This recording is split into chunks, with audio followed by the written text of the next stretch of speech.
तो ये कहानी है सन 1992 की, जब इंडिया ने अपना सबसे बड़ा मनी लॉन्ड्रिंग फ्रॉड देखा था। When a stockbroker single-handedly fooled the entire system and manipulated the market in his favor. I know तुम लोग भौचक्के रह जाने वाले हो, पर उस बंदे ने लिटरली 24,000 करोड़ को लॉन्डर किया था, वो भी इंडियन बैंक से। How did a man from the streets of Rajkot dictate the entire Indian stock market? Welcome to Flixzy.com. मैं हूँ आपका host Siddhi Vinayak Dubey and let's talk about Harshad Mehta, but more commonly known as the Big Bull. Names such as Nirav Modi, Vijay Mallya crop up when bank frauds are mentioned. However, none of these names stand up to Harshad Mehta. Yeah, I know बहुत इज्जतदार list नहीं है, but what did a boy from a lower middle class family do to warrant a TV series and an upcoming movie based on his life? तो भाई ऐसा था कि government को अपने इंफ्रास्ट्रक्चर को बनाने के लिए पैसों की जरूरत पड़ती थी। तो इस काम के लिए गवर्नमेंट ने एक सिक्योरिटी बॉन्ड बनाया हुआ था, जिसमें हर बैंक को कुछ ना कुछ अमाउंट इन्वेस्ट करके कुछ सिक्योरिटीज खरीदनी पड़ती थी। At the end of the month वो सिक्योरिटी बॉन्ड चेक होती थी, तो जो बड़े एंड काबिल बैंक थे उन्हें तो कोई दिक्कत नहीं होती थी, पर जो छोटे बैंक्स थे उनकी हालत खराब हो जाती थी, जिसकी वजह से छोटे बैंक्स बड़े बैंक से कुछ एक्स्ट्रा सिक्योरिटीज लेंड करते थे एंड उसके बदले उन्हें कुछ इंटरेस्ट अमाउंट दे देते थे। But there was a catch. Bank आपसी में एक स्टॉक ब्रोकर के थ्रू ही इंटरेक्ट कर सकते थे। And there comes our आज के वीडियो का hero Harshad Mehta. Despite his below average performance in school, Mehta had a way with his words and he convinced banks such as SBI to put faith in him. तो scam बस यही था कि मेहता बड़े bank से उनकी securities लेता था और उनसे थोड़ा वक्त मांग लेता था। सिमिलरली छोटे बैंक से उनका पैसा लेता था और वापस वक्त मांग लेता था। तो यही मांगे हुए वक्त में ये पूरा पैसा स्टॉक मार्केट में डाल के मार्केट को मैनिपुलेट कर देता था, kind of an liquidity injection. Although stock market पे लगाए हुए इस इफरात पैसे से बने प्रॉफिट को मेहता खुद रखता था एंड बहुत कम परसेंटेज बैंक्स को बॉन्ड के साथ रिटर्न कर देता था। और यही चीज वो एक दो बैंक के साथ नहीं बल्कि बहुत सारे बैंक्स के साथ एक लूप में कर रहा था। And the crazy part was banks had no idea they were being scammed. मेहता's greed turned out to be much bigger and somehow he found loopholes इसमें भी। रिमेंबर मेहता दोनों तरफ से वक्त मांग लेता था, तो उसी वक्त को बढ़ाने के लिए उसने फेक रिसिप्ट्स बनाना चालू कर दी। फेक रिसिप्ट्स ऑफ छोटा bank receiving bond from a बड़ा bank and a fake receipt of बड़ा bank receiving money from the छोटा बैंक। एंड सिंस 1992 में टेक्नोलॉजी तो सिर्फ नाम मात्र की थी, तो किसी भी चीज को कंफर्म करने के लिए पूरे प्रोसीजर को फॉलो किया जाता था। तो बैंक्स आल्सो डिडंट केयर, क्योंकि हर्षद मेहता का नाम ही काफी था।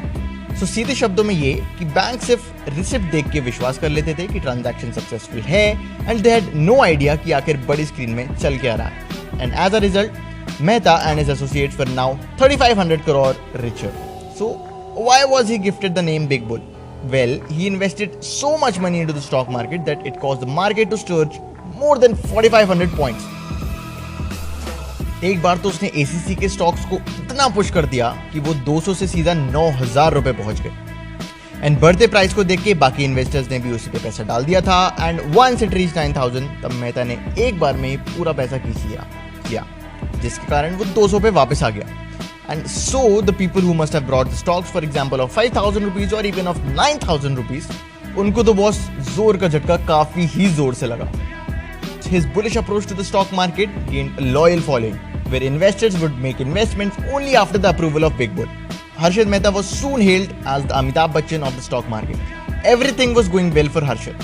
He owned a 12,000 square feet sea-facing penthouse in Worli, a personal swimming pool, golf course, and a 2 dozen luxury cars. एक ऐसा लड़का जिसके पास मुश्किल से अपनी फादर के ट्रीटमेंट तक के लिए पैसे नहीं हुआ करते थे, was now a proud owner of the hottest property in India. Nothing could go wrong, right?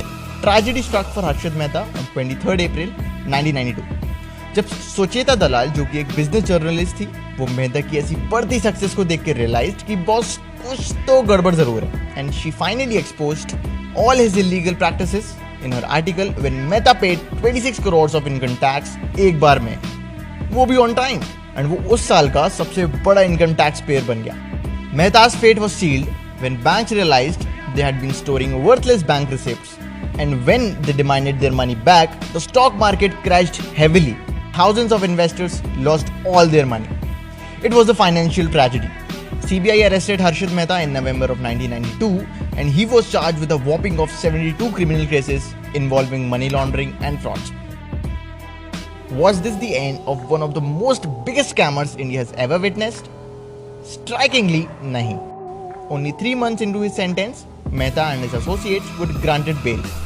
And पूरे देश का सिर्फ एक ही सवाल था कि यार मतलब कैसे? Well, 1 year later, the Big Bull publicly claimed he gave 1 crore of rupees to Prime Minister PV Narasimha Rao for the bail, जिसके कारण PM का काफी नाम गिरा. Okay, so surely, after getting caught and charged on account of 72 criminal cases, Harshit Mehta would stop fraudulent activity and live a normal life, right? क्योंकि बस अब तक तो समझ आ ही गया होगा, पर नहीं. Turns out the Big Bull hadn't learned his lesson and laundered over rupees 2.5 billion from blue chip stocks. He was arrested again in 2001 and this time denied bail. Harshit died under criminal custody in Thane prison on 31st of December 2001 due to a heart attack. He was just only 47 years old. चौंका देने की बात तो ये है कि Mehta still haven't paid off their dues of around rupees 16,000 crores nearly 3 decades after the scam. After all that, all we can say is, wow man, just wow. यार मेहता की कहानी ना एक मूवी की तरह ही है, and that's exactly what Bollywood thought too. In 2006, a movie Gafla was loosely based on Harshit Mehta's story. And in 2020, 19 years after his demise, Sony Liv is finally releasing the eye-capturing tale of Harshit Mehta's life. What's more, Abhishek Bachchan is set to star as the Amitabh Bachchan of stock market in his upcoming film titled The Big Bull. Do you think there was any other scammer who was better scammer than Harshit Mehta? Let us know in the comment section given below. Also, don't forget to check out our website www.fixit.com where you can find availability of any movie with where to watch them. We also have this cool idiot box where you just need to fill out some needful preferences and boom, you get yourself a movie. Do subscribe to watch more such interesting videos from Fixit. Until then, peace.